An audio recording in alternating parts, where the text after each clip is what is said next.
एक बार गौतम बुद्ध अपने शिष्यों के साथ बैठे हुए थे। उनके एक शिष्य ने पूछा कि हे प्रभु, हम अपने गुस्से पर कैसे नियंत्रण रख सकते हैं। बुद्ध ने कहा, मैं तुम्हें एक कहानी सुनाता हूँ। इस कहानी को सुनकर आप अपने गुस्से को काफ़ी नियंत्रण में रख सकते हैं।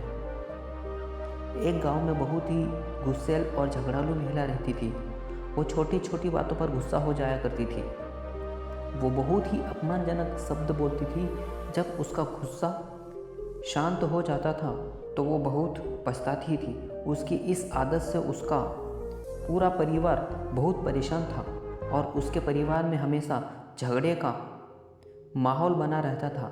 एक दिन एक साधु उस महिला को द्वार पर भिक्षा मांगने आए।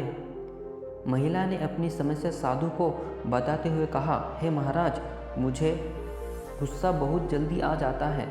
मैं चाहकर भी अपने गुस्से पर काबू नहीं रख पाती हूँ। मुझे कोई उपाय बताओ जिससे मैं अपने गुस्से पर नियंत्रण रख सकूँ। साधु ने अपने थैले से दवा की एक छोटी सी बोतल निकाली। साधु ने महिला को देते हुए कहा कि यह गुस्से की दवा है। जब भी तुम्हें गुस्सा आए तो इस दवा की 4 बूंदें अपनी जीभ पर डालकर 10 मिनट तक मुंह में रखना। 10 मिनट से पहले मुंह मत खोलना, वरना इस दवा का कोई भी असर नहीं होगा। यह कहकर साधु वहां से चला गया।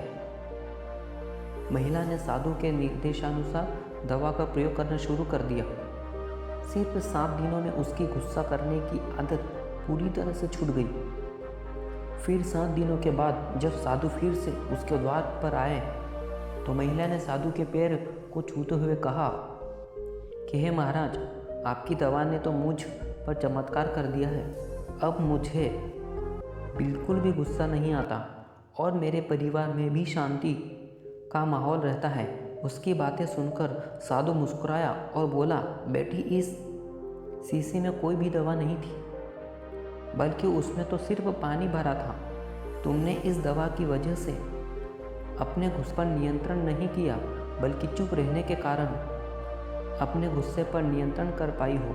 अपने शिष्य को यह कहानी सुनाने के बाद पुत्र ने कहा कि सिर्फ मौन रहकर ही क्रोध को वश में किया जा सकता है, क्योंकि क्रोधित व्यक्ति अशब्द बोलता है जिससे विवाद उत्पन्न होता है।